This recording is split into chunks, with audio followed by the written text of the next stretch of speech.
अवधूतेश्वर अर्थात ये जो क्रम है, ये वो क्रम तो 108 सरसों के फूल का आप कभी भी कर सकते हो, पर जो ये बच्चों के लिए किया जाता है वो केवल बसंत पंचमी के दिन ही होता है। महाराज आज ही के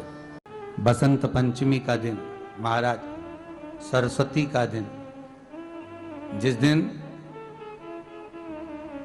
जो बच्चा पढ़ने में कमजोर होता है उसके हाथ से बसंत पंचमी के दिन सरसों के 31 फूल शंकर जी को चढ़ा दिए जाते हैं, तो बच्चा पढ़ने में अव्वल निकल जाता है। उसके बच्चे को कभी नहीं कह सकते कि पढ़ने बैठ, वो खुद बैठेगा। केवल आज बसंत पंचमी का दिन, एक ही दिन चढ़ता है,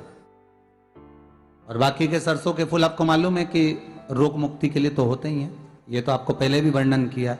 महाराज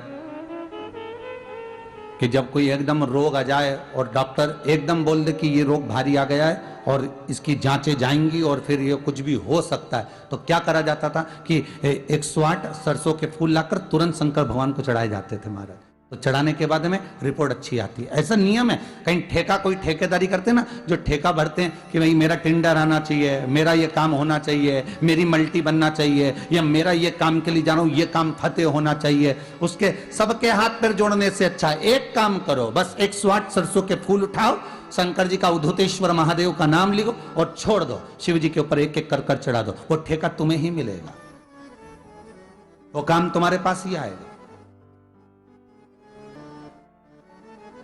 सरसों का पुष्प समर्पित किया,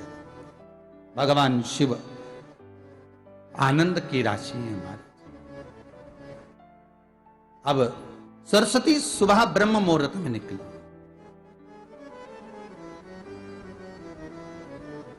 और सरस्वती जब ब्रह्म मुहूर्त में निकलती है, वेद और माला लेकर स्मरण करती है महाराज,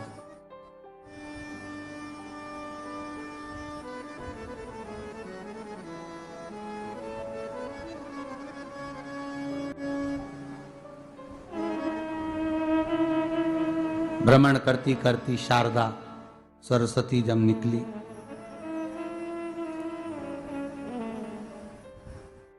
शिव महापुराण की कथा कहती है और गर्ग संहिता कहती है, जैसे जैसे सूर्य का प्रकाश तीव्र होते चले जाता है, सरस्वती उस प्रकाश में आनंद बिखरती हुई, वीणा के स्वर देती हुई माता सरस्वती गाती गाती पितरों के समय से पहले ही आलोप हो जाती,